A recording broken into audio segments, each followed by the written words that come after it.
अस्सलाम वालेकुम। हम ये बोलना चाह रहे हैं कि आज मालेगांव शहर में जो अफसरान आए हैं तो उन्होंने जो बेड़ा उठाया है नशा मुक्त के लिए, हम उनका वेलकम करते हैं और उनसे गुजारिश करते हैं कि आपने जो भी किया मालेगांव शहर के लिए बहुत अच्छा काम कर रहे हैं। लेकिन हमारी आपसे एक विनती है कि आप अगर नशा मुक्त के लिए काम कर रहे हैं तो आप थोड़ा जो नशा की गोली खा के आ रहे हैं उन पर भी ध्यान दें। अभी देखो ये कुत्ता गोली जो खा के आ रहे हैं, अभी देखो ये 3 दिन पहले का ये वाकया है। एक लेडीज का ये जो लेडीज है तो उसके 5 बच्चे हैं। ये फार्मेसी कॉलेज के पास रहती है ना, और ये अपने बाल बच्चों का गुजारा करती जब उसका पेट भरता। ये स्कूल में खाला का काम करती है। इसकी कम उम्र में 5 बच्चे जो छोटे छोटे बच्चे हैं, ये भी कोई दूसरे काम छोटे छोटे बच्चे अपना काम करते और अपना गुजारा करते। लेकिन हुआ ऐसा, आज ये 15 सालों से उसके शोहर का जुल्म सह रही है। लेकिन 15 साल में उसको कभी ऐसा नहीं लगा कि मेरे साथ इंसाफ होगा। आज उसको ऐसा लगा कि जो अफसरान मालेगांव शहर में IPS आए हैं उनके वजह से मुझे इंसाफ मिलेगा। तो वो बड़ी हिम्मत करके हम लोग के पास आई और हमसे कहा कि थोड़ी मदद करो मेरा शोहर बहुत तकलीफ दे रहा है।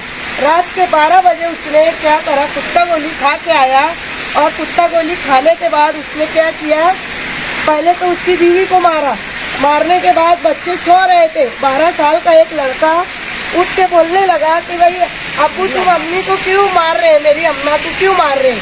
तो वो 12 साल के बच्चे को भी खूब पीटा। पीटने के बाद कटर निकाल के उसको पूरे गली गली दौड़ाने लगा। उसका शोर सुनकर आसपास के लोग जो फार्मेसी कॉलेज के पास रहते पड़ोस के, वो उठ गए। उठने के बाद वो माँ और बच्चे को बचाए। बचाने के बाद उसकी अम्मा को फ़ोन किया, उसके मामा लोग को फ़ोन किया और उसको रात के 12:30 बजे वो बच्चे वाली औरत को उसके अम्मा लोग उसके घर पे लेकर आए। दूसरे दिन वो मेरे पास आए और आने के बाद उन्होंने कहा कि मैडम जरा सी हमारी आपसे रिक्वेस्ट है, आप थोड़ा उसके लिए हमारे साथ पुलिस स्टेशन में चलो और उसके खिलाफ रिपोर्ट डालो। वो हमको बहुत तकलीफ दे रहा है। एक आध दिन वो नशे की हालत में एक आधी बच्चे को या मुझको कुछ कम ज़्यादा कर देगा। बोली ठीक है भाई चलो। मैं उनको लेकर के पवरवाड़ी पुलिस स्टेशन गई और वहाँ गई तो उसके नाम की मैं रिपोर्ट लिखाई। रिपोर्ट लिखाने के बाद उन्होंने मेरी सब सुनी। उन्होंने कहा भाई काय पैसे लड़ाई हुई, ऐसा वैसा। हमने ये रिपोर्ट की रिसीप्ट दी उन्होंने हमको कि हमने आपकी कंप्लेंट ले ली है। हमको बड़ी खुशी हुई कि वो नशे के हालत में था, उन्होंने हमारी कंप्लेंट ली है। लेकिन हमें एक नाराज़गी भी महसूस हुई। क्यों हुई?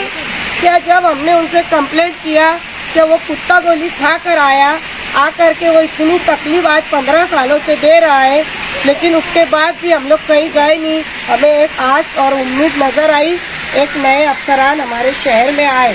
हमने सोचा हमारी थोड़ी मदद हो जाएगी।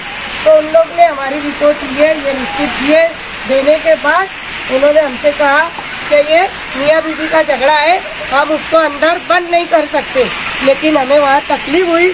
अगर आप 2 फटके उस आदमी को लगाते और पूछते कि कहाँ से आपने कुत्ता गोली लाया।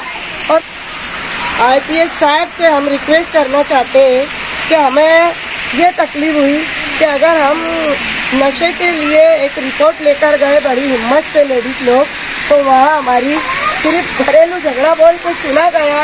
लेकिन उस नशे वाले को 2 फटके मारकर ये नहीं पूछा गया कि आपने नशे की गोली कहाँ से लाई, कहाँ से खरीदी, ताकि वो बताए ये कहाँ से मिल रही है, क्या मिल रही है। हमको ये बोल के उसको 2 घंटे के बाद छोड़ दिए। जब वो छूटने के बाद उसने क्या किया, उसका किराए का मकान था, किराए के मकान वाले को उसने 20,000 डिपॉजिट दिया, वो वापस ले लिया। और जो उसका बर्तन जो भी था उसका घर में खाने का और पीने का डब्बे, अंडे, गैस वगैरह सब सड़क पे डाल दिया और 20,000 लेकर वो चला गया। आज ये बच्चे सड़क पर आ गए। ये इससे पूछो, ये आज 15 साल से ये सह रही है तक